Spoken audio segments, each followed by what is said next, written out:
Hey everyone, my name is Minali Garg. I'm from Advanced Group of Institutions. In today's class, we will teach how paper 1 and paper 2. As we all know, there are two subjects in commerce in UGC NET syllabus, paper 1 and paper 2. Paper 1 is common, paper 2 is for commerce, management, history, geography, political, for other subjects. In today's class, we will see paper 1 and paper 2 detailed syllabus. So, first, we will see today's agenda. Why NET JRF? Difference between NET and JRF. Eligibility criteria, pattern of exam and marking scheme, selection of subject, scope and research, number of attempts and exam validity, government vacancies and international prospects. तो देखिए सबसे पहले हम देखेंगे कि net JRF चाहिए ही क्यों, Y net JRF. देखिए आप किसी भी एग्जाम की प्रिपरेशन करते हैं तो सबसे पहले क्वेश्चन आता है कि हमें करना क्यों, तो वाई नेट जेआरएफ। तो देखिए bright career in academics, if अगर आप लोग टीचिंग करना चाहते हो, आप एक प्रोफेसर बनना चाहते हो, तो आप करियर चाहते हो एकेडमिक्स में, तो आपको नेट जेआरएफ देना चाहिए। टीचिंग कॉलेज एंड यूनिवर्सिटी, किसी भी कॉलेज और यूनिवर्सिटीज में पढ़ाने के लिए आपका सी टेट एच टेट ये नहीं चलता, आपको देना पड़ता है नेट एग्जाम आपको देना पड़ता है। उसके बाद great opportunities in corporate sectors, इससे फायदा क्या होता है कि ग्रेट अपॉर्चुनिटीज मिलती है आपको कॉर्पोरेट सेक्टर में, आप कॉर्पोरेट सेक्टर्स में आपको जॉब मिल सकती है। ओएनसीजी इस टाइप की कुछ होते हैं सेक्टर्स जहाँ पर आप जॉब ले सकते हैं। एचआर डिपार्टमेंट, एडमिनिस्ट्रेशन का आप काम करना चाहते हो तो नेट जेआरएफ आपको हेल्प करता है। नेक्स्ट, एक बड़ा ही बेसिक क्वेश्चन आता है कि नेट और जेआरएफ क्या है। मैम मैं जेआरएफ करना चाहता हूँ, मैम मैं नेट करना चाहता हूँ, क्या दोनों एग्जाम अलग अलग होंगे, क्या दोनों एक जैसे ही होंगे और इसमें डिफरेंस क्या है? मैं बड़ा कंफ्यूज हूँ। तो देखिए difference between NET and JRF. NET क्या है? National eligibility test. इसका मतलब सबसे पहले हमें पता होना चाहिए कि नेट की फुल फॉर्म क्या है, नेशनल एलिजिबिलिटी टेस्ट। जब ये आप क्लियर कर लेते हो तो जो सर्टिफिकेट आता है उस पर लिखा आता है कि आप अब असिस्टेंट प्रोफेसर बन गए। It enables you to take up a job. आप असिस्टेंट प्रोफेसर बनना चाहते हो कॉलेज में, ठीक है, तो उसके लिए आपको जैसे असिस्टेंट, एसोसिएट प्रोफेसर इस टाइप से होता है। तो जैसे आप नेट क्लियर करते हो आपके सामने लग जाता है assistant professor in college and universities. JRF, JRF की फुल फॉर्म देखते हैं, junior research fellowship. You can gate research fellowship, इसका मतलब रिसर्च करने के लिए आपको गवर्नमेंट आपको हेल्प कर रही है। You can get direct entry to PhD without clearing any entrance exam conducted by university. से कई बार क्या होता है, यूनिवर्सिटीज क्या करती है, अपना एग्जाम कंडक्ट करती है। जैसे हम एग्जाम्पल ले सकते हैं जामिया, जेएमयू। तो ये क्या करते हैं, आपका पहले टेस्ट लेते हैं, उसके बाद बच्चों को स्कॉलरशिप फेलोशिप मिलती है। लेकिन अगर आपने नेट जेआरएफ दिया हुआ है तो इसके एग्जाम ये अपनी यूनिवर्सिटी अपने एग्जाम नहीं लेती, उसका स्कोर वैलिड होता है। JRF also make you eligible for receiving scholarship. Government क्या कहती है कि आप लोग अभी तक मास्टर्स कंप्लीट करके आए हो, अब आपको क्या है कि फेलोशिप चाहिए पढ़ने के लिए। आपको घर से सपोर्ट के लिए गवर्नमेंट सपोर्ट करती है कि घर से मिले ना मिले, क्योंकि बच्चा पोस्ट ग्रेजुएट कर चुका है, तो गवर्नमेंट यहाँ पर हेल्प करती है, आपको फेलोशिप अमाउंट देती है। और रिसीविंग स्कॉलरशिप, जेआरएफ से आप वो स्कॉलरशिप अमाउंट ले सकते हो। अगर आपका नेट हुआ और जेआरएफ नहीं हुआ तो आप क्या कर सकते हैं, आपको कोई स्कॉलरशिप नहीं मिलेगी, ठीक है। जेआरएफ की लिस्ट और नेट की लिस्ट अलग अलग निकलती है, जेआरएफ के मार्क्स ज्यादा होते हैं कंपैरेटिव टू नेट। तो जैसे नेट की कैटेगरी आएगी, सपोज जनरल, ओबीसी, इस टाइप से, एससी, एसटी, पीडब्ल्यूडी, बहुत सारी कैटेगरीज है। उसमें आता है कि नेट का स्कोर और आता है उसके बाद जेआरएफ का स्कोर। तो उसमें देखते हैं कि नेट का स्कोर कितना रहा और जेआरएफ का स्कोर कितना रहा, ठीक है। तो परसेंटेज अलग अलग होती है, डिफरेंट होता है परसेंटेज का। जैसे अगर नेट की 61 है तो जेआरएफ की कितनी निकलेगी, 68%। एक मैंने आइडिया दिया है, 61 से 65 भी हो सकता है। नेक्स्ट हम देखते हैं difference between UGC net and CSI net. देखिए होता क्या है कि बच्चे कंफ्यूज हो जाते हैं कि हम यूजीसी नेट देंगे या सीएसआई नेट देंगे। सीएसआईआर नेट, देखिए सीएसआईआर नेट होता है साइंस वाले स्टूडेंट्स के लिए। अगर आपके पास साइंस है तो आपको यूजीसी नेट देने की जरूरत नहीं है, आप दोगे direct CSIR NET. UGC NET it is govern by norms of, और ये कितना है, 84 subjects like humanities, management, language, also including some technical subject. Technical subject like computer science में आप नेट करना चाहते हो, प्रोफेसर बनना चाहते हो, तो आपको नेट नहीं करना, आपको CSIR नेट करना है। नेट तो करना है लेकिन कौन, CSIR नेट करना है। नेक्स्ट देखेंगे हम eligibility criteria for UGC net JRF। अब इसके लिए एलिजिबिलिटी क्राइटेरिया क्या है, मुझे नेट तो करना है, मुझे JRF तो करना है, क्या मैं दे सकता हूँ? देखिए, क्या मैं 12th पास किया मैं नेट JRF दे सकता हूँ? नहीं। आपको क्या करना होता है, 55% लेके आना है अपनी अपनी मास्टर्स में। तो आपको पहले PG करनी है, देन मास्टर्स करनी है, और मास्टर्स में कितने मार्क्स लेके आने हैं, 55%। ठीक है, अगर आप जनरल कैटेगरी से हो, ठीक है। The other backward classes SC ST, उनको कितना लाना होता है, 50% उनकी मास्टर्स, उनकी जो मास्टर्स है वो 50% उनके मार्क्स आए हो। ठीक है, नेक्स्ट है कैंडिडेट्स हु आर परस्यूइंग। देखिए, अगर कोई कहता है बच्चा कि मैम मैं तो अभी अपनी मास्टर्स कर रहा हूँ, क्या मैं नेट एग्जाम दे सकता हूँ? यस, आप दे सकते हो, अगर आप क्लियर भी हो जाते हो। जब आपका MCOM का रिजल्ट या MSc का रिजल्ट आ जाएगा, जिस भी सब्जेक्ट में आप देना चाहते हो, MA, जिसका भी रिजल्ट आ जाएगा, मतलब आपकी मास्टर्स का रिजल्ट आ जाएगा, तब आप डिग्री, तब आपका वो वैलिड हो जाएगा और आप कॉलेज में असिस्टेंट प्रोफेसर के लिए एलिजिबल हो जाओगे। लेकिन ऐसा नहीं है कि आपका नेट क्लियर हो गया, जेआरएफ क्लियर हो गया तो हम मास्टर्स नहीं करते। मास्टर्स इज इम्पोर्टेंट, तो आपको वेट करना पड़ेगा, और जब आप क्या कर सकते हो इस टेस्ट को, तब आप क्या कर सकते हो, जॉब ले सकते हो। नेक्स्ट क्या है, एज लिमिट। देखिए, JRF की एज लिमिट क्या है, मैक्सिमम 28 ईयर्स, कहीं पर 30 ईयर्स दिया हुआ है, कहीं पर ये चीज में रहता है कि गवर्नमेंट कई बार अपने अकॉर्डिंग थोड़े से रूल्स चेंज कर देती है। तो JRF के मैक्सिमम एज है 28। ठीक है, उसके बाद PhD person with disability female candidates 3 years का उनको एक दिया हुआ है कि आप 3 ईयर्स और ले सकते हो। ठीक है, और लेकिन एक गुड न्यूज क्या है कि यहाँ तो फिर भी एज क्राइटेरिया है, किसके लिए, JRF के लिए। लेकिन अगर आप असिस्टेंट प्रोफेसर बनना चाहते हो, इट मीन आप एंटी नेट करते हो, नेट करते हो, कोई एज लिमिट नहीं है, आप किसी भी एज के हो, आप असिस्टेंट प्रोफेसर बन सकते हो। नेक्स्ट है exam pattern and marking scheme for UGC net. अब हमारे मन में क्वेश्चन आता है कि ठीक है, मैंने मास्टर्स कर ली है और मैं इस एग्जाम को देना चाहती हूँ, देना चाहता हूँ, तो उसका एग्जाम पैटर्न कैसा होगा, मार्किंग स्कीम्स कैसे होगी? तो देखिए, अब हम समझते हैं। पहले तो मोड ऑफ एग्जामिनेशन, क्या मैं ऑनलाइन दूंगा, क्या मैं ऑफलाइन दूंगा? तो देखिए, the examination shall be conducted at CBT, computer based test. आपका इसमें क्या होगा, कंप्यूटर बेस्ड टेस्ट होगा, इसका मतलब आपका एग्जाम ऑनलाइन होगा। ठीक है, पैटर्न क्या रहेगा, इसके अंदर दो पेपर रहते हैं, पेपर 1 एंड पेपर 2। ठीक है, बोथ द पेपर्स में क्या आते हैं, मल्टीपल आते हैं या सब्जेक्टिव। अब ये क्वेश्चन है, क्वेश्चन पूछे जाते हैं आपके प्योरली ऑब्जेक्टिव। पहले क्या था, बहुत पहले 2015 से भी पहले अगर हम बात करें तो क्वेश्चन सब्जेक्टिव होता था, एक ऑब्जेक्टिव होता था, एक सब्जेक्टिव। लेकिन नहीं, अब से क्या है, सारा आपका MCQ बेस्ड है। ठीक है, और नो ब्रेक। क्या लगता है कि पेपर 1 देंगे फिर बाहर चले जाएंगे फिर दोबारा पेपर देने आएंगे? ऐसा कुछ नहीं है, एक बार की शिफ्ट है, पेपर 1 एंड पेपर 2 आपको साथ में झटके ही देने। नेक्स्ट है मार्क्स कैसे डिवाइडेड है पेपर 1 एंड पेपर 2 के बीच में। देखिए, पेपर वन में 100 मार्क्स का है, नंबर ऑफ क्वेश्चंस कितने हैं, 50। हर एक क्वेश्चन 2 मार्क्स का है, तो 50 को 2 से मल्टीप्लाई कर देंगे तो कितना आएगा, 100। इसका मतलब आपके मार्क्स कितने हुए, 100।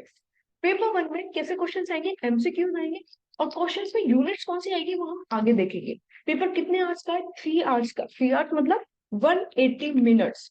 उसके बाद टोटल क्वेश्चन कितने आएंगे, 150। अब 100 कहाँ से आएंगे, पेपर 2 से। पेपर 2 से कितने आएंगे, नंबर ऑफ क्वेश्चन 100, और ईच क्वेश्चन इज 2 मार्क्स का, नो नेगेटिव मार्किंग।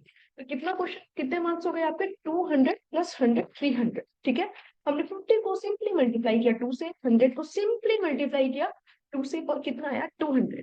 ठीक है, तो आपको कितने क्वेश्चन करने हैं, 150 क्वेश्चन करने हैं, और मिनट्स कितने मिले हुए हैं, 180 विद नो नेगेटिव मार्किंग। ठीक है, और विद नो ब्रेक। ओके, अब हमने देखते हैं कि एग्जाम पैटर्न ऐसा होगा, सिलेक्शन ऑफ सब्जेक्ट। मैं किस में नेट, मैंने की है MBA, सपोज मैंने की है MCOM, या मैंने की है MBA। अब यहाँ पर देखा जाता है कि आपके पास मास्टर डिग्री, सपोज आपने की है MA इन इकोनॉमिक्स, तो आप किस में दोगे, इकोनॉमिक्स में। MBA किस में किया, मैनेजमेंट में या HR में। तो जिसमें आपकी MBA हुई है MCOM कॉमर्स में, तो इस टाइप से आप सिलेक्शन ऑफ सब्जेक्ट करोगे। ठीक है, the candidates whose post graduation subject is not covered in the list, वो किस में दे सकता है, रिलेटेड में।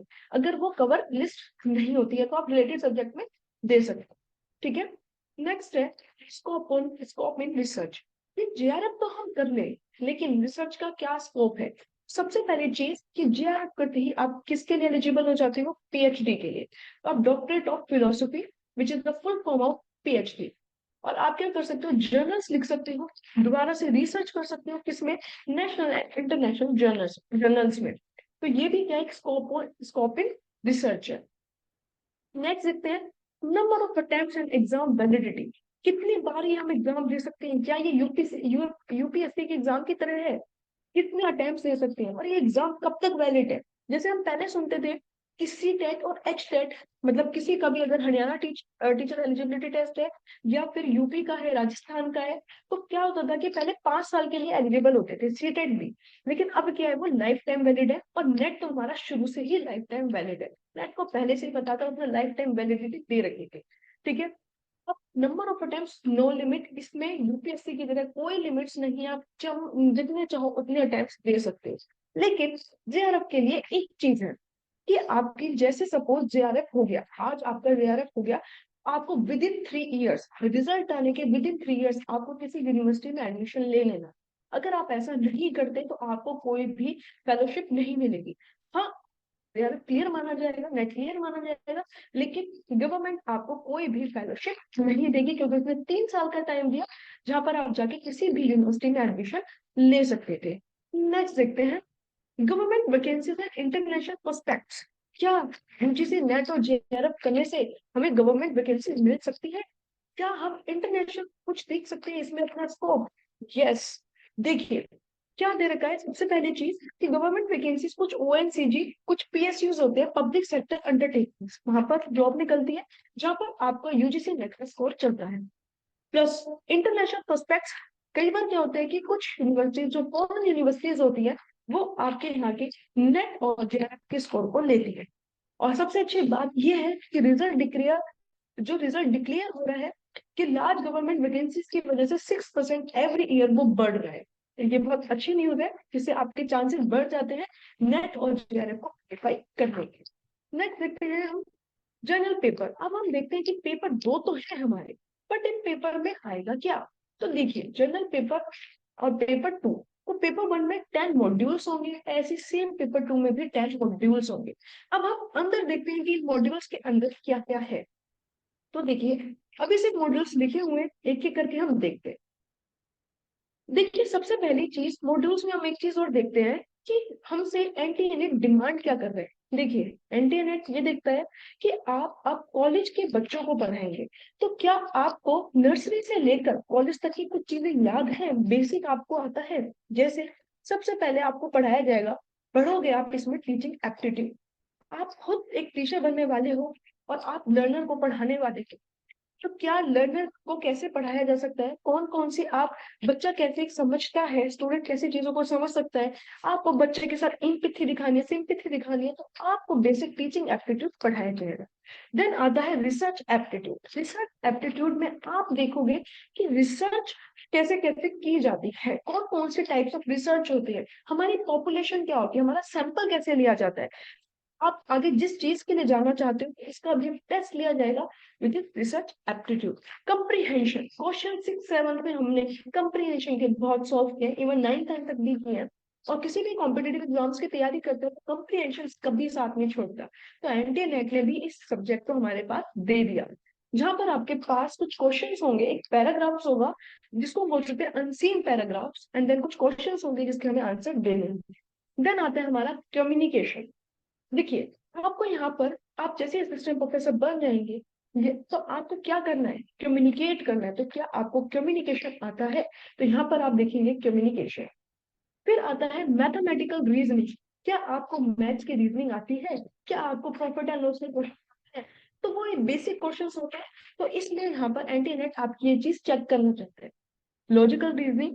ठीक है, इसके बाद रीजनिंग कैसी, लॉजिकल वाली, यहाँ पर एंटीनेट वो मैथमेटिकल करा ली, लॉजिकल। जैसे आपको क्या ब्लड टेस्ट के बारे में आपको इंफॉर्मेशन है, क्या आपको आपको सेलो आपको डेटा आता है ढंग से, मतलब कि आपको डेटा पता है कितने टाइप्स का होता है। लॉजिकल रीजनिंग में कुछ अलग से एडिशंस किए गए हैं, हम एक एक करके उसमें देखेंगे। बेसिकली आपका मेंटल एप्टीट्यूड को चेक करना चाहता है। उसके बाद आता है डीआई। डीआई में आपको क्या करेंगे, एक पैराग्राफ देंगे। डीआई में आपको एक क्वेश्चन देंगे बड़ा सा, जैसे पाई चार्ट का histogram bar diagram kind of, और आपसे कुछ क्वेश्चन दिए जाएंगे जिसको आपको सॉल्व करना है। ठीक है। इंफॉर्मेशन कम्युनिकेशन, तब आपसे पूछा जाएगा आईसीटी के बारे में। आईसीटी में क्या आता है कि जैसे आप क्या, हार्डवेयर क्या है, सॉफ्टवेयर क्या है, ठीक है। जनरल एब्रीविएशन पूछा जाता है, जैसे एचटीएमएल, व्हाट इज एचटीएमएल, ठीक है। बीबी मेल कैसे करते हो, उसके बाद आपकी डब्ल्यू डब्ल्यू डब्ल्यू क्या है। तो कुछ इंफॉर्मेशन आपसे पूछी जाएगी टेक्नोलॉजी से रिलेटेड। देन आता है पीपल डेवलपमेंट एंड एनवायरमेंट, कि आपको कितनी एनवायरमेंट के बारे में नॉलेज है। हमारी इंटरनेशनल ट्रीटीज होती रहती है, डू यू नो कि कौन कौन सी इंटरनेशनल ट्रीटीज होती है। तो इंटरनेट आपसे चाहता है कि आपको पता हो कि कौन कौन सी ट्रीटीज होती हैं। उसके बाद आता है आपका हायर एजुकेशन सिस्टम। देखिए हम क्या करने वाले हैं, हायर एजुकेशन के लिए ही जा रहे हैं 12th के बाद। तो उसका सिस्टम कैसा है, कितनी हमारी state university, central university, deemed university है। तो इसमें हम हायर एजुकेशन के बारे में पढ़ते हैं। हम एक एक करके देखते हैं। देखिए सबसे पहले चीज कि कितने क्वेश्चन आते हैं पेपर 1 में। 10 मॉड्यूल्स में से 50 क्वेश्चन, ईच क्वेश्चन कैरी 5, कितने का 5 क्वेश्चन आते हैं, कभी कितने हो जाते हैं 50, 10 इंटू 5 50। तो हर क्वेश्चन में मतलब देखा जाता है कि 5 क्वेश्चन आए। लेकिन कई बार थोड़ा बहुत, जैसे किसी में 6 क्वेश्चन बन रहे हैं तो एक आध मार्क्स वहां से कुछ इंटर रिलेटेड होती है, तो यूजीसी ने अपने अकॉर्डिंग उसको एडजस्ट कर लेते हैं। तो अब हम देखते हैं next, teaching aptitude. Teaching aptitude में हम क्या पढ़ेंगे। तो देखिए टीचिंग एप्टीट्यूड के ऑब्जेक्टिव्स क्या, हम इस पढ़ ही क्यों रहे हैं।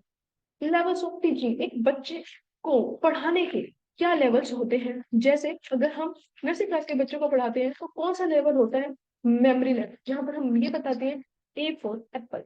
वो कौन सा लेवल होता है, मेमोरी, कि बच्चा रट रहा है ए फॉर एप्पल। देन कौन सा आता है आपका अंडरस्टैंडिंग लेवल, यहाँ पर बच्चा समझ जाता है अच्छा ये एप्पल है, इसको एप्पल बोलते हैं। रिफ्लेक्टिव, फिर वो कहीं चीज को देखता है तो बोल देता है मम्मी वहां पर एप्पल रखा हुआ है। तो वही चीज क्या होती है नर्सरी में जो हम सीखते हैं, इसके बाद आगे बढ़े हुए हम रिलेट करने लग जाते हैं। और रिफ्लेक्टिव सबसे ज्यादा देखी जाती है आपकी ड्यूरिंग पीएचडी, कि आप उस इंफॉर्मेशन को इतना समझ गए कि आप तो आपने ही उस पर थोड़ी सी रिसर्च कर ली और अपनी थीसिस लिख दी है। ठीक है। उसके बाद वो कुछ वहां से मैसिव ओपन ऑनलाइन कोर्सेज, तो कुछ होते हैं कि कोर्सेज होते हैं। वो कौन कौन से कोर्सेज होते हैं, तो टीचिंग एप्टीट्यूड में बेसिकली हम लर्नर्स के बारे में, कि लर्नर्स क्या है, लर्नर्स की कैरेक्टरिस्टिक्स क्या है, टीचिंग क्या है, टीचिंग कितने टाइप्स की हो सकती है, एक बच्चा कैसे समझता है, ये सब कुछ हम, एक बच्चे को एम्पैथी दिखानी है, सिंपैथी दिखानी है, कुछ इस टाइप के बेसिक क्वेश्चंस रहते हैं पेपर। इसकी सेकंड यूनिट आती है रिसर्च एप्टीट्यूड। रिसर्च एप्टीट्यूड में हम पढ़ेंगे कि रिसर्च का मतलब क्या है, रिसर्च के टाइप्स कितने होते हैं, रिसर्च कैसे कैसे की जाती है, स्टेप्स ऑफ रिसर्च क्या है, और रिसर्च एथिक्स क्या है। अगर हम किसी की भी आज अगर हम क्या करते हैं, किसी की भी किसी रिसर्च की और उसको आज खुद से डेटा लिख देते हैं जरा सा चेंज करके, क्या ये रिसर्च एथिक्स है, नहीं। तो हमें किस रिसर्च एथिक्स को फॉलो करना पड़ता है, जब हम कहीं से भी लाइन ले रहे हैं तो उसको हमें लिखना पड़ता है कि हमें ये लाइन यहाँ से ली है।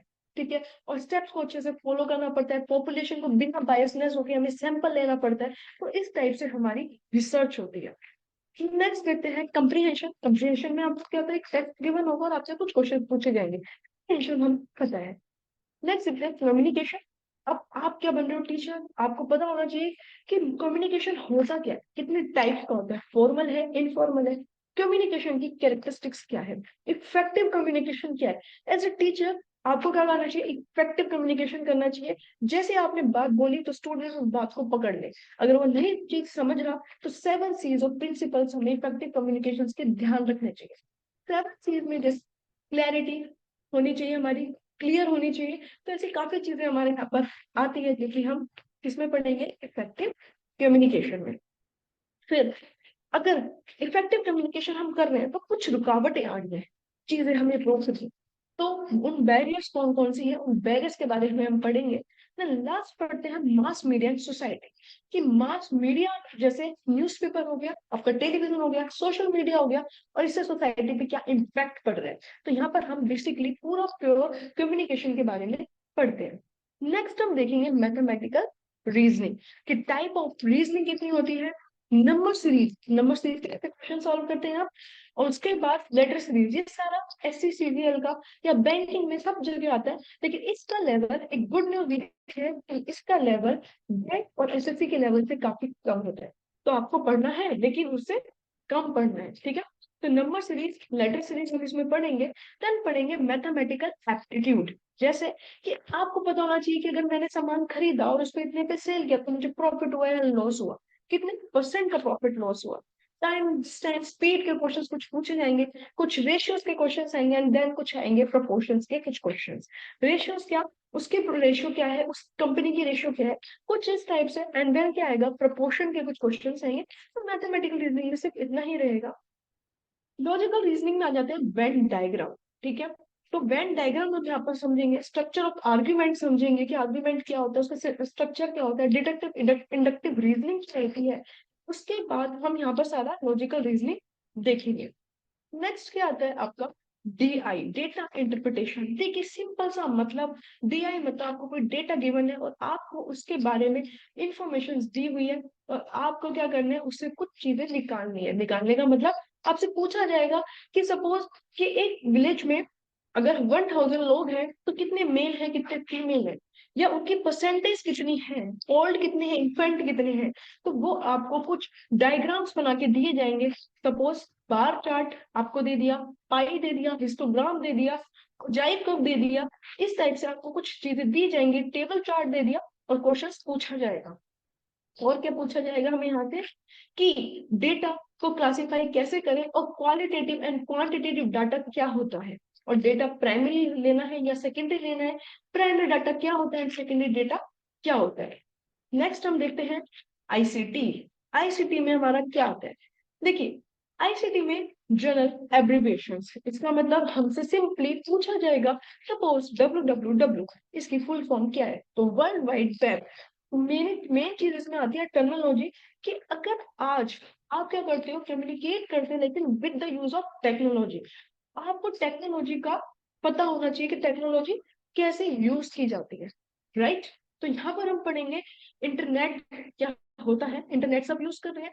तो इंटरनेट की जैसे स्पीड केबी में आती है, MB में आती है, GB में आती है, तो वो कौन कौन सी स्पीड्स होती हैं। इंटरनेट क्या होता है, ठीक है, जैसे LAN area network, wide area network, ये सब कुछ। ईमेल, आप लोग ईमेल करते हैं, तो BCC, CC में किसको रखें, BCC क्या होता है, किससे छुप छुप गया, रीड से सेंडर से छुप गया, रिसिप्ट से छुट गया। तो ये सब कुछ इसमें देखा जाता है। And audio and video conferencing कैसे की जाती है, ठीक है, हम कैसे किसी से बात कर सकते हैं, कैसे कोई चीजें अटेंड कर सकते हैं। फिर उसके बाद हम देखते हैं कि हायर एजुकेशन में जो डिजिटली इनिशिएटिव्स लिए हैं, जैसे आजकल आप अपने डॉक्यूमेंट्स किस में सेव कर सकते हो, डिजी लॉकर में। तो ये इनिशिएटिव्स ले गए। आप चाहते हो कि आप, मुझे रिसर्च पेपर लिखना है और शोध गंगा, ये सब कुछ आपको चाहिए, तो आप कहाँ से ले सकते हो, इनकी वेबसाइट पर जाके ले सकते हो। तो डिजिटल इनिशिएटिव ले सकते हो हायर एजुकेशन के। ये कहाँ पर दिए गए हैं, ICT में हम इनके बारे में पढ़ेंगे। ये देखो बेसिक अंडरस्टैंडिंग के लिए, कि एज अ टीचर आपको पता होना चाहिए कि रिसर्च पेपर करते समय मैं शोध गंगा या ये कहाँ से लूं, मैं कैसे रिसर्च पेपर लिखूं। और गवर्नमेंट मेरे को इतनी सारी बुक्स पढ़नी है, तो मैं क्या लाइब्रेरी में जाके पढ़ सकता हूँ, मुझे इसका पर्टिकुलर चीज का लेक्चर चाहिए, तो मैं कहाँ से ले सकता हूँ, ठीक है। नेक्स्ट है पीपल डेवलपमेंट एंड एनवायरनमेंट। इसके अंदर क्या होता है, कि हमें बताया जाता है कि देखिए इंटरनेशनल ट्रिटीज होती है कि हमारा एनवायरनमेंट इतना बेकार होकर जा रहा है। तो उन ट्रिटीज में क्या क्या कहा गया है, कौन कौन से हमारे अलायंस हुए हैं, ठीक है, उसके बाद कौन कौन से मेन इशू हैं। जैसे हमने बोला एयर पोल्यूशन है, वाटर पोल्यूशन है, ठीक है, तो इसके लिए ग्लोबली क्या हुआ है और हम लोग क्या कर रहे हैं, और कौन कौन से गोल हैं, MD, SDG, ये कौन से गोल है, सस्टेनेबल मिलेनियम डेवलपमेंट गोल्स। इसके बाद हमारी इंटरनेशनल ट्रीटीज हुई थी, तो हमने कौन कौन सी चीजें चलाई, ठीक है, international agreements, monetary protocol, Rio summit, biodiversity पे काइटो प्रोटोकॉल, पेरिस एग्रीमेंट हुआ था, इंटरनेशनल सोलर अलायंस हुए हैं हमारे। तो इसके बारे में हम सब कुछ पढ़ते हैं। नेक्स्ट है हायर एजुकेशन। हायर एजुकेशन में हम देखेंगे सबसे पहले कि हायर लर्निंग के कितने इंस्टीट्यूशंस हैं, और एंशियंट इंडिया में पढ़ाई कैसे होती थी, मतलब अगर हमारे बिफोर इंडिपेंडेंस, उसके बाद आफ्टर इंडिपेंडेंस, पहले कौन सी यूनिवर्सिटी थी, सबसे पहली यूनिवर्सिटी कहाँ पर एस्टेब्लिश की गई थी, कितनी यूनिवर्सिटी एस्टेब्लिश की गई थी, नालंदा यूनिवर्सिटी कहाँ पर है, सेंट्रल यूनिवर्सिटी कहाँ पर है, स्टेट कहाँ कौन सी होती है, प्राइवेट कौन सी होती है, डीम्ड कौन सी होती है। इन सब के बारे में हम यहाँ पर पढ़ेंगे। उसके बाद oriental conventional non conventional learning programmes कि हमारे पुराने कौन कौन से हमारे लर्निंग प्रोग्राम्स चले गए हैं जिसके थ्रू एक बच्चा हायर एजुकेशन ले सकता है। ठीक है, तो ये सब कुछ यहाँ पर हम पढ़ते हैं बेसिकली हायर एजुकेशन के बारे में। ये रिलेटेड होता है थोड़ा आपका टीचिंग एप्टीट्यूड। टीचिंग एप्टीट्यूड और हायर एजुकेशन थोड़े से इंटर रिलेटेड होते हैं कि सबसे पहले यूनिवर्सिटी इसने खोली थी या कुछ, तो कुछ क्वेश्चन क्या होता है कि 10 क्वेश्चन आने होते हैं टीचिंग और हायर में से, तो कई बार इसमें से क्वेश्चंस 11 12 भी बन जाता है, किसी का प्रोपोर्शन कम कर दिया जाता है, इसका प्रोपोर्शन भी कम हो सकता है। तो क्या है कि बेसिकली जो यूनिट्स है ना वो इंटर रिलेटेड है, कहीं ना कहीं कनेक्शन है। तो ये थी हमारी 10 यूनिट्स जो कि थी पेपर 1 की। अगर किसी का पेपर 2 किस चीज का है, कॉमर्स का, तो आगे हम देखने वाले हैं कॉमर्स की भी, तो आपको कहीं जाने की जरूरत नहीं है और हम देखेंगे कॉमर्स के 10 मॉड्यूल्स। तो देखिए कॉमर्स के 10 मॉड्यूल्स में भी छुपी हुई यूनिट्स है, इसका मतलब ये नहीं है सिर्फ कि हमें 10 यूनिट्स पढ़नी है, नहीं, ये गलती नहीं करनी। देखिए हमें क्या क्या पढ़ना है हम देखते हैं। पहले हमने 10 मॉड्यूल्स को सिर्फ एक नजर से देख लिया है, अब स्टार्ट करते हैं एक एक यूनिट। तो देखिए फर्स्ट यूनिट देखिए, business environment and international business. देखिए यहाँ पर इन्होंने दो यूनिट्स को मर्ज किया है। फर्स्ट हमारा बिजनेस एनवायरमेंट कैसा है एंड सेकंड इंटरनेशनल बिजनेस कैसा है। तो देखिए यहाँ पर हम पढ़ेंगे टेक्सटाइल के बारे में। टेक्सटाइल क्या होता है, political economical social technological legal changes. उसके बाद अगर हमने आईएमएफ साइन किया हुआ है, आईएमएफ मतलब इंटरनेशनल मॉनेटरी फंड, या वर्ल्ड बैंक क्या होता है, अंकटैड क्या होता है, साफ्टा क्या होता है, नाफ्ता क्या होता है, सब कुछ हम इसके बारे में पढ़ेंगे। हमारी इंटरनेशनल ट्रीटीज के बारे में हम सब कुछ यहाँ पर इंफॉर्मेशन लेंगे, और एफडीआई और एफपीआई के बारे में भी पढ़ेंगे। जैसे आप लोगों ने सुना होगा कि कंट्रीज क्या करती हैं, डायरेक्ट इन्वेस्टमेंट कर देती हैं। कैसे करती हैं, शेयर्स के थ्रू करती है, तो उसको बोलते हैं एफपीआई, क्योंकि वो पोर्टफोलियो में कर रही है। यहाँ पर जमीन खरीद रही है, यहाँ पर रोजगार दे रहे हैं, तो वो आता है एफडीआई। और एफडीआई और एफपीआई से आजकल आपकी शेयर मार्केट भी हिल जाती है। तो हम यहाँ पर ये पढ़ेंगे कि एफडीआई कितना होता है, कितना परसेंट कर सकती है कंट्री, एक कंट्री दूसरी कंट्री में कितना एफडीआई कर सकती है, हमने कितना कितना अलाउड कर रखा है, किस किस चीजों के थ्रू कर सकती है, उसकी ओनरशिप कैसे रहती है। ठीक है, मोदी जी को आप देखते हो कि वो अलग अलग इंटरनेशनल लोगों से जाकर मिलते हैं, और हम सुनते हैं कि एफडीआई आई तो उससे हमें क्या बेनिफिट है।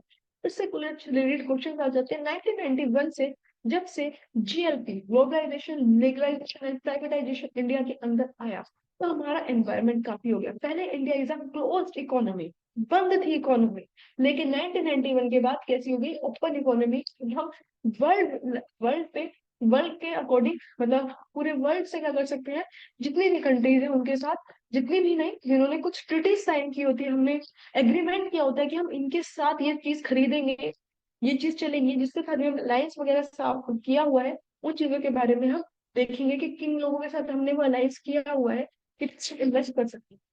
उसके बाद हमारी मॉनेटरी एंड फिस्कल पॉलिसीज कैसी होती है वो भी हम यहाँ पर देखेंगे। जैसे क्या होता है कि गवर्नमेंट और आरबीआई गवर्नमेंट बनाती है फिस्कल पॉलिसीज, जैसे कि अगर आप गवर्नमेंट को इनकम हो रही है और वो खर्चा भी करेगी, तो वो कितना उसको इनकम हो रही है, कितना खर्चा हो रहा है, तो ये डिसाइड करने के लिए फिस्कल पॉलिसीज बनाती है। सेंट्रल बैंक आपकी मॉनेटरी पॉलिसीज बनाता है कि आपकी बैंक रेट क्या होनी चाहिए, ठीक है, आपका रेपो रेट क्या होनी चाहिए, रिवर्स रेपो रेट क्या होनी चाहिए। तो इसके लिए आपकी काफी सारी क्या बनाई जाती है, पॉलिसीज बनाई जाती है, इसके बारे में भी पढ़ेंगे।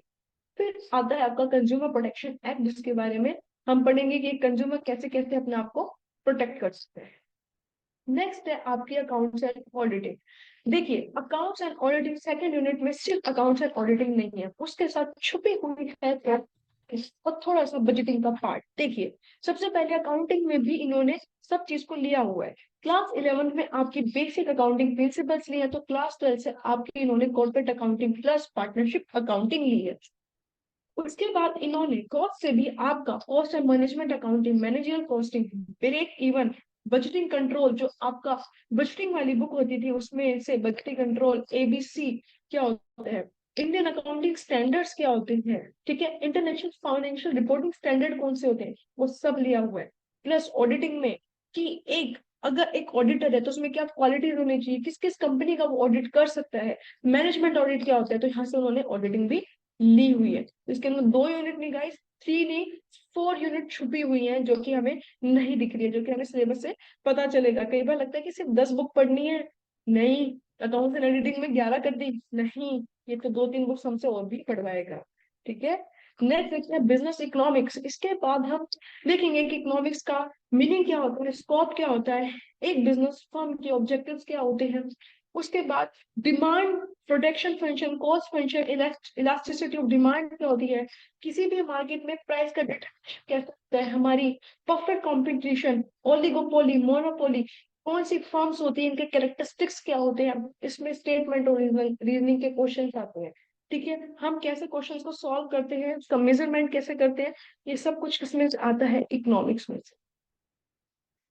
नेक्स्ट हम देखते हैं बिजनेस फाइनेंस। देखिए बिजनेस फाइनेंस में हम ये देखते हैं कि बिजनेस का स्कोप क्या है, फिनांस का स्कोप क्या है, सोर्सेस कौन से हैं फिनांस के, हम पैसा कहाँ कहाँ से ले सकते हैं, एक कंपनी को अगर पैसा चाहिए तो उसे इक्विटी कितना ले, डेट कितना ले, लीज फाइनेंस करे या हायर परचेज करे, ऐसे कुछ डिसीजन हम इसमें सीखते हैं।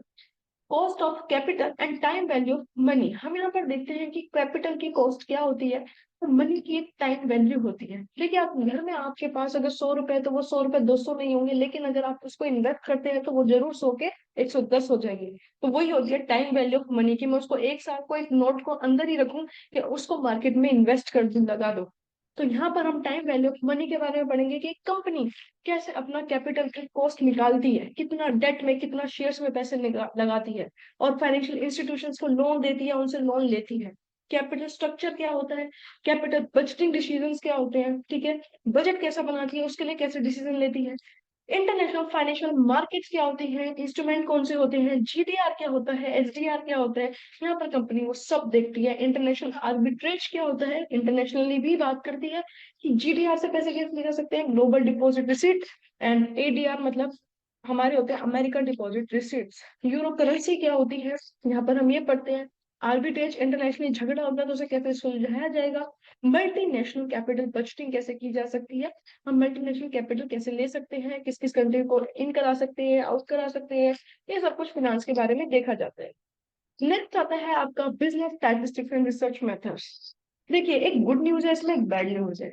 तो कौन से सुनेंगे, ऑब्वियसली पहले बैड न्यूज। बैड न्यूज ये है कि थोड़ा सा स्टैटिस्टिक्स आपको प्रैक्टिस मांगता है, और जिसको अच्छा लगता है उसमें तो बड़ी अच्छी बात है। अब गुड न्यूज सुनते हैं कि रिसर्च मेथड में कुछ टॉपिक्स रिसर्च एप्टीट्यूड से, तो हमें थोड़ा सा रिलीफ मिलता है कि हमने रिसर्च एप्टीट्यूड पढ़ लिया तो रिसर्च मेथड्स हमारे वहां से कवर हो जाएंगे। स्टैटिस्टिक्स में हम क्या क्या पढ़ते हैं, देखिए स्टैटिस्टिक्स में हम पढ़ते हैं central tendency, mean median mode निकालना, डिस्पर्जन निकालना, स्क्यूनेस निकालना, प्रोबेबिलिटी हम सीखते हैं कि बेस थ्योरम क्या होती है, डिस्ट्रीब्यूशन सीखते हैं हम, बायनोमियल, पॉइजन, नॉर्मल डिस्ट्रीब्यूशन, ये किस किस टाइप के डिस्ट्रीब्यूशन होते हैं। हाइपोथेसिस टेस्ट करते हैं। देखिए इसमें 3 टाइप से आपके डिवाइड है बेसिकली, सिंपल शब्दों में। 11th में जो हमारी स्टेट्स के साथ आती है वही स्टेटिस्टिक्स यहाँ पर ली गई है। देन ग्रेजुएशन की, देन हमारी मास्टर्स की। ग्रेजुएशन में हम पढ़ते हैं उसको बोलते हैं डिस्क्रिप्टिव। डिस्क्रिप्टिव में कौन सा आ जाता है आपका, central tendency, dispersion, skewness and probability. Then आ जाती है आपकी इनफ्रेंशनल।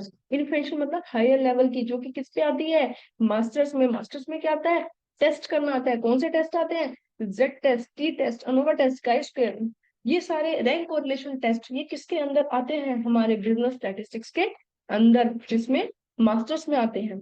नेक्स्ट देखते हैं business management and human resource management. Business management में भी 2 चीजें हैं। बिजनेस मैनेजमेंट आपका बीकॉम प्लस ग्रेजुएशन प्लस आपका 11th 12th है। कहाँ हमसे ये हमसे हेनरी फ्योर्ड और पूछेगा planning, organising, staffing, directing, controlling के बारे में, और उसके साथ साथ हमसे पूछेगा एचआरएम के बारे में कि जॉब इवेल्युएशन कैसे करें, ऑर्गेनाइजेशन स्ट्रक्चर कैसा हो, ऑर्गेनाइजेशन डेवलपमेंट कैसा हो, पर्सनैलिटी कैसी हो, ट्रेनिंग कैसे होती है, ठीक है, करियर प्लानिंग क्या होती है, ह्यूमन रिसोर्स प्लानिंग क्या होती है, रिक्रूटमेंट कैसे होता है, सिलेक्शन कैसे होता है, जो कि क्लास 11th 12th और कॉलेज का पार्ट रहा है। वहां से क्वेश्चन आपसे स्टेटमेंट वाइज आते हैं, जहां पर बच्चे थोड़ा सा अटक जाते हैं कि स्टेटमेंट कहना क्या चाह रही है, कि R is the correct explanation of A या R is not the correct explanation of A. तो यहाँ पर बच्चे सबसे ज्यादा अटक जाते हैं और बोलते हैं तो थ्योरी सब्जेक्ट है, लेकिन यहाँ पर हमें समझना होता है कि दांव पेज के क्वेश्चन कैसे आ रहे हैं और हम इसको यूनिट को कैसे पढ़ सकते हैं। नेक्स्ट हम देखते हैं बैंकिंग। तो बैंकिंग के बारे में यहाँ पर ये देखते हैं कि हमारे कमर्शियल बैंक कितने हैं, आरआरबीज कितने हैं, एग्रीकल्चर बैंक कितने हैं, कोऑपरेटिव बैंक कितने हैं। उसके बाद हम यहाँ पर ये देखते हैं कि इंश्योरेंस कितना है, टाइप्स ऑफ इंश्योरेंस कैसे है, life and non life insurance कैसे होता है, इंश्योरेंस को कौन रेगुलेट कर रहा है, कोऑपरेटिव बैंक कौन सा, तो यहाँ पर हम सारा बैंकिंग एंड फाइनेंशियल इंस्टीट्यूशंस के बारे में पढ़ते हैं। ठीक है, देन नेक्स्ट है हमारा मार्केटिंग। मार्केटिंग भी हम यहाँ पर सीखते हैं। एमबीए वाले कुछ बच्चे, जैसे MBA in finance, MBA in marketing, तो जिसने मार्केटिंग में एमबीए किया होगा उसके लिए बड़ा अच्छा रहता है, क्योंकि मार्केटिंग वो यहाँ से बहुत अच्छा समझ लेते हैं। तो मार्केटिंग में क्या होता है, जैसे चार 4 पीस, जैसे हमारे 4 पीस के साथ 7 पीस भी आते हैं। ठीक है, तो हम यहाँ पर 7 पीस ऑफ मार्केटिंग देखते हैं। Product, price, place, promotion, physical process, ठीक है, फिजिकल एविडेंस, ये वाली चीजें भी आ जाती है इसके अंदर। तो वह सारी चीज हम देखते हैं। मार्केटिंग मिक्स क्या होता है, स्ट्रेटेजिक क्या होता है, प्रोडक्ट के डिसीजन कैसे लिए जाते हैं, प्राइसिंग डिसीजन कंपनी कैसे लेती है, लेबलिंग, पैकेजिंग, ब्रांडिंग, ये सब कुछ, कंज्यूमर का बिहेवियर कैसे किया जाता है। और आजकल कौन सी मार्केटिंग चल रही है, online, green marketing, direct marketing, ये रूरल मार्केटिंग, ये सब क्या होती है, ये यहाँ से, यहाँ पर हम इसको पढ़ेंगे। नेक्स्ट आता है लीगल एस्पेक्ट्स ऑफ बिजनेस। देखिए लीगल, ये 2019 के बाद ही इन्होंने इसमें एड ऑन किया था, पहले हमारा लीगल नहीं आता था, लेकिन अब आ गया है तो अब हमें पढ़ना भी पड़ेगा। तो लीगल में क्या आता है, देखिए लीगल में कुछ कॉन्ट्रैक्ट्स आते हैं, कुछ एक्ट्स आते हैं।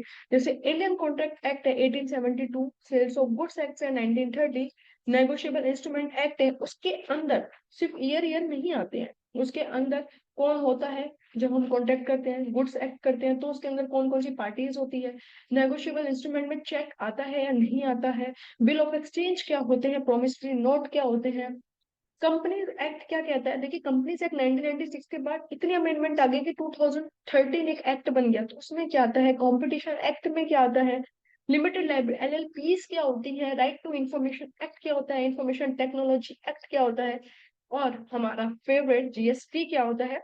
फेवरेट मैंने इसलिए बोला क्योंकि जीएसटी आप सबके सामने अप्लाई हुआ है, मतलब अगर आप नेट का पेपर दे रहे हो तो ऑब्वियस सी बात है कि 2017-16 में सभी दे, तो आप लोगों ने जीएसटी को इम्प्लीमेंट होते हुए देखा है। तो इंट्रा जीएसटी क्या होता है, इंटर जीएसटी क्या होता है, इम्प्लीमेंटेशन कैसे होते हैं, मैकेनिज्म कैसा होता है जीएसटी का काम, मतलब जीएसटी कैसे लगाते हैं, कौन कौन सी रेट्स होती है, 0, 5, 8, 12, 18, 28, ये रेट्स होती हैं, इसके बारे में हम यहाँ पर पढ़ते हैं।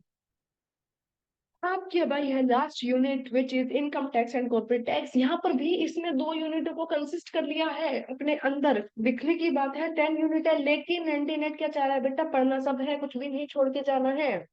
तो देखिए यहाँ पर हम पढ़ेंगे कि एक इनकम टैक्स, मतलब इनकम टैक्स क्या होता है, एग्रीकल्चर इनकम क्या होती है, हमारे जो सोर्सेज होते हैं कौन कौन से, सैलरी है, हमारे जो हाउसेज, मतलब कौन कौन से हमारे सोर्स ऑफ इनकम होते हैं, जैसे income from salary, income from house property, income from business and profession, income from capital gain and income from other sources, सारे हेड्स ऑफ इनकम। जीटीआई क्या होती है और आईटी में क्या डिफरेंस होता है, कौन कौन से टैक्स डिडक्शन ले सकते हैं, कौन से टैक्स प्लानिंग होती है, टैक्स इवेजन क्या होता है, टैक्स मैनेजमेंट क्या होता है।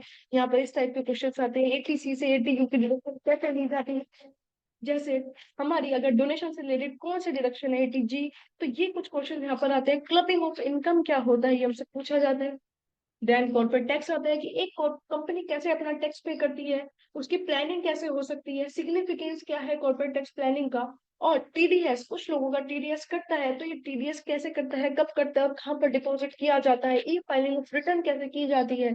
तो सब कुछ इनकम एंड कॉर्पोरेट टैक्स के अंदर आता है। अब हम पढ़ने वाले हैं थोड़ा सा इनकम टैक्स। तो देखते हैं हमारी लास्ट यूनिट है जो इनकम टैक्स। तो हम समझते हैं कि इनकम टैक्स क्या होता है। देखिए टाइप्स ऑफ टैक्सेस, सबसे पहले हमारे पास 2 टाइप के टैक्स होते हैं, डायरेक्ट, इनडायरेक्ट। डायरेक्ट क्या होता है, जो कि directly borne by the taxpayer, मेरे पे लगा, मेरी इनकम है, मुझे पे करना है, direct tax. Example income tax. Indirect tax क्या होता है, can be shifted to other person, मैं दूसरे पर्सन को शिफ्ट कर सकती हूँ मेरा बर्डन था। सपोज कैसे, मैं मैन्युफैक्चरर हूँ, मुझे बनाना है, क्या बनाते हैं, क्या बनाए, हाँ शुगर केन से शुगर बनाते हैं, मतलब गन्ने से चीनी बनाते हैं। अब जैसे मैंने गन्ने खरीदे, अब जो मटेरियल लिया, मेरे पे लग गया जीएसटी। ठीक है, उसके बाद मेरे को चीनी जब मैं बना रही तो भी जीएसटी लग रहा है। उसने कहा मैन्युफैक्चरर ने, मेरे पे जीएसटी लगा था, मैं किसको शिफ्ट कर दूंगा, कंज्यूमर पे, खा तो वही रहा है, मैं तो बना रहा हूँ, मैं क्यों जीएसटी पे करूँ। तो it can be shifted to other person. पहले किसने दिया, प्रोड्यूसर मैन्युफैक्चरर ने, देन किसको शिफ्ट कर दिया, अदर पर्सन को। बट इनकम मेरी और मैं बोल दूं कोई दूसरा टैक्स पे कर दे, ऐसा हो सकता है, नहीं। तो it can't be shifted to other person, it can not be shifted to, ठीक है। तो जीएसटी है can be shifted to the person, income tax मेरी इनकम मुझे टैक्स देना है, can't be shifted to the person, directly tax borne by the taxpayer. Next हम देखते हैं टाइप्स ऑफ लिस्ट। लिस्ट कितने टाइप की होती है? देखिए बेसिकली तीन टाइप की लिस्ट होती है हमारे पास, union list, central list, sorry union list, state list and concurrent list. Union list कौन बनाता है? Central government. स्टेट लिस्ट बनाते हैं स्टेट गवर्नमेंट। कॉन्करेंट लिस्ट बनाते हैं दोनों। अब इनकम टैक्स इसके अंदर आया, कौन सी लिस्ट के अंदर आया? अब देखिए entry 82 of union list, central government की लिस्ट में आया income tax. Income tax act है 1961। जब भी कोई चीज बनती है और उसको अप्लाई होने में क्या लगता है? 1 ईयर का टाइम। 1 ईयर नहीं बोल सकते, मतलब अप्लाई कब होता है? हमारे फाइनेंशियल ईयर से। फाइनेंशियल ईयर हमारा कब होता है? Guys you know to difference between financial year and accounting year. I know सबको पता होगा कि फाइनेंशियल ईयर हमारा 1 अप्रैल से 31 मार्च होता है और अकाउंटिंग ईयर हमारा 1 जनवरी टू 31 दिसंबर होता है। तो ये अप्लाई कब से किया हुआ इनकम टैक्स? 1 अप्रैल 1952। तो जस्ट 1 ईयर आफ्टर बन गया, 1962 में अप्लाई हो गया। नेक्स्ट देखते हैं हम इंपॉर्टेंट पॉइंट्स। हमें टैक्स पढ़ने से पहले कुछ पॉइंट्स को देख लेना चाहिए। Who is a person? Person कौन है? पर्सन एन इंडिविजुअल जिसको भी टैक्स पे करना है। एन इंडिविजुअल, सॉरी असेसी होगा जिसको टैक्स पे करना है। पर्सन कौन कौन से हो सकते हैं? An individual, AOP association of person, HUF Hindu undivided family का कर्ता पे करेगा, body of individual, a company, a firm, सब कोई क्या हो सकते हैं? जो पर्सन हो सकते हैं। एसएससी, मैं अगर एसएससी हूँ तो मतलब जिसको टैक्स पे करना है। टैक्स पे करेगा किस पे? इनकम पे। इनकम कौन से ईयर की होगी? Previous year. The year in which income is earn is known as previous year. जिस ईयर में आप इनकम अर्न कर रहे हो वो आपका होता है प्रीवियस ईयर, और जिस ईयर में आप टैक्स पे कर रहे हो वो होता है आपका असेसमेंट ईयर। सपोज अभी क्या चल रहा है? 2024 चल रहा है, ठीक है? तो अगर आप 1 अप्रैल 2023 से इनकम अर्न कर रहे हो तो 31 मार्च 2024 तक की जो भी आपकी इनकम होगी एक साल की, उस पर टैक्स कब दोगे? 24-25 में। तो 23-24 क्या हो गया आपका? Previous year. और 24-25 क्या हो गया? Assessment year. ठीक है, तो डिफरेंस होता है प्रीवियस ईयर और असेसमेंट ईयर। राइट, इस पर बड़े क्वेश्चन आ जाते हैं कि प्रीवियस ईयर क्या होता है और असेसमेंट ईयर क्या होता है, और निकालने के लिए भी आ जाते हैं। नेक्स्ट देखते हैं एग्जम्पशन एंड डिडक्शन। ये दो वर्ड बड़े सुने होंगे आपने कि एग्जम्पशन क्या होती है और डिडक्शन क्या होती है, बड़े कंफ्यूज हो जाते हैं। एग्जम्पशन और डिडक्शन क्या सेम है? नहीं, बिल्कुल सेम नहीं है। एग्जम्पशन क्या होती है? जो कि जीटीआई में ऐड ही नहीं होता। मैम ये जीटीआई किस खेत की मूली है? तो देखिए जीटीआई क्या है कि आपके जिस भी सोर्सेज से इनकम होती है, आपको इनकम हुई सैलरी से, आपका घर से, आपको बिजनेस से, आपको हो सकती है कैपिटल गेन से और अदर सोर्सेज से, उनको ऐड करके आती है आपकी जीटीआई। तो वो इनकम जो आपकी ऐड ही नहीं होगी, जैसे मैं हूं कहीं एमएलए एमपी, ठीक है, तो मुझे कुछ अनाउंस मिले तो वो इनकम एग्जाम्प्ट हो जाएगी, मुझे उस पर टैक्स पे ही नहीं करना, दिखाना ही नहीं है। तो वो कौन सी होगी? एग्जाम्प्ट। ठीक है मैम, एग्जाम्पशन समझ में आ गया कि कुछ ऐसी इनकम होती है जो गवर्नमेंट ने बोल रखा है कि इस पर टैक्स पे नहीं करना, ठीक है, नहीं करेंगे टैक्स पे। But what is deduction? Deduction क्या होता है? जीटीआई के बाद आप ऐड करने के बाद एटीसी से एटीयू की डिडक्शंस लेते हैं। मैम अब ये एटीसी से एटीयू क्या है? एटीसी से एटीयू में कुछ डिडक्शंस लिखी गई है, जैसे अगर मैंने पीपीएफ में मैं पैसे डाल रही हूँ, मैं लाइफ इंश्योरेंस करा रही हूँ, मैं डोनेशन दे रही हूँ, मैं मेडिकल अलाउंस पे कर रही हूँ, मैं बुक लिख रही हूँ लेकिन मुझे बुक से बेनिफिट मिल रहा है, मेरे को सेविंग अकाउंट का इंटरेस्ट मिल रहा है, मैंने घर लोन पे लिया हुआ है, तो जितनी भी आपकी चीजें होती हैं वो आप अंडर सेक्शन में अवेल कर सकते हो, टैक्स रिड्यूस कर सकते हो। तो इसमें क्या होगा कि आप रिड्यूस करा लेते हो अपनी टोटेबल टोटल टैक्सेबल इनकम को, जो भी आपके टैक्सेबल इनकम है उसको आप रिड्यूस करा लेते हैं, उसको बोलते हैं डिडक्शन। देखिए कुछ सालों में प्रीवियस ईयर असेसमेंट ईयर बन जाता है। मैम अभी तो आपने बोला कि प्रीवियस ईयर जिस ईयर में हम इनकम अर्न कर रहे हैं, असेसमेंट जिसमें हम पे कर रहे हैं, आप कह रहे हो ये इक्वल हो गए कैसे? हाँ हाँ शांत होते हैं, कुछ 5 केसेस हमारे ऐसे होते हैं जहां पर प्रीवियस ईयर और असेसमेंट ईयर सेम बन जाते हैं। अब कैसे मैम?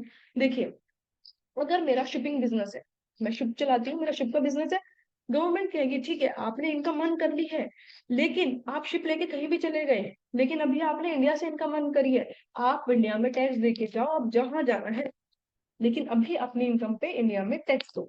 अगर कोई इंडिया परमानेंटली छोड़ रहा है, ठीक है, तो गवर्नमेंट कहेगी रुको भाई, जितना टैक्स बना वो दे के जाओ, उसके बाद आप जाके जाओ, बाय बाय, हम बाय बाय कर देंगे, लेकिन हमारा टैक्स पे करके जाओ। बीओआई एओआई कुछ उन्होंने सोचा कि यार चलो ठीक है एसोसिएशन बनाते हैं, एक साथ टैक्स पे करते हैं, कुछ डिडक्शन मिल जाएगा। लेकिन बना है थोड़ा शॉर्ट पीरियड के लिए। गवर्नमेंट कहेगी हमें बेवकूफ समझे हो, टैक्स पे करो हमारी इनकम पे, जो भी आपने इनकम अर्न करी है। तो गवर्नमेंट उनसे इनकम लेगी और टैक्स लेगी और कहेगी ठीक है आपके शॉर्ट पीरियड के लिए तो बंद करना है, जो करना है करो, लेकिन हमारा टैक्स पे करो। पर्सन ट्राइंग टू एलिनेट, कई बार क्या होता है पर्सन कहते हैं हमारी एसेट्स ही नहीं है, तब गवर्नमेंट कहती है अरे ये आपकी ही एसेट्स है, आपके पेपर में लिखा हुआ है, तो गवर्नमेंट उस पे भी टैक्स ले लेती है। अगर कोई ऐसा केस आता है तो उसे उस प्रीवियस ईयर में ही इनकम अर्न करी, प्रीवियस ईयर में ही टैक्स पे किया। तो मतलब प्रीवियस ईयर क्या बन गया, असेसमेंट ईयर, क्योंकि असेसमेंट ईयर मतलब जिसमें हम टैक्स पे करते हैं। डिसकंटिन्यूड बिजनेस, आपको कोई बिजनेस है जिसको आप डिसकंटिन्यू करना चाहते हो, आप बंद करना चाहते हो, गवर्नमेंट कहेगी अच्छा करना है करो, कोई बात नहीं और बिजनेस खुल जाएंगे, लेकिन टैक्स पे करके तो आपने इनकम तो अर्न करी होगी। तो गवर्नमेंट टैक्स लेती है और कहती है बाय बाय, बंद कर दो अपना बिजनेस, ठीक है। नेक्स्ट देखते हैं कि टैक्स लायबिलिटी कंप्यूट कैसे करते हैं। Income tax divide on income, कितना इनकम पे इनकम टैक्स लगा है वो निकालते हैं। फिर कैटेगरी निकालते हैं पर्सन की, कैटेगरी मतलब कि वो ए आई है, बी आई है, हिंदू अनडिवाइडेड फैमिली है, कंपनी है, फर्म है, लोकल अथॉरिटी है, ये निकाला जाता है। उसके बाद उसका रेजिडेंशियल स्टेटस क्या है, अभी हम पढ़ेंगे कि what is residential status. Then total income निकालते हैं, तब हम उसकी इनकम पर टैक्स उसको देना पड़ता है। नेक्स्ट निकालते हैं difference between resident and citizen. अभी हमने देखा कि हमें उस पर्सन का रेजिडेंशियल स्टेटस निकालना है, ये तो हमें समझ में आ गया। लेकिन हम सिटीजन और रेजिडेंशियल स्टेटस का मतलब क्या डिफरेंस होता है? जी बिल्कुल डिफरेंस होता है। सिटीजन क्या हुए, आप उस चीज के परमानेंट सिटीजन होते हो, ठीक है। जैसे हम अगर वहां पर कहते हैं ना कि यूएस के हम परमानेंट सिटीजन बनना चाहते हैं, तो वहां पर बच्चा पैदा हुआ तो उसे सिटीजनशिप मिल गई। लेकिन रेजिडेंशियल स्टेटस डिटरमाइन किया जाता है कि आप इंडिया में कितने दिन रहे, ठीक है, उसको बोलते हैं रेजिडेंशियल स्टेटस।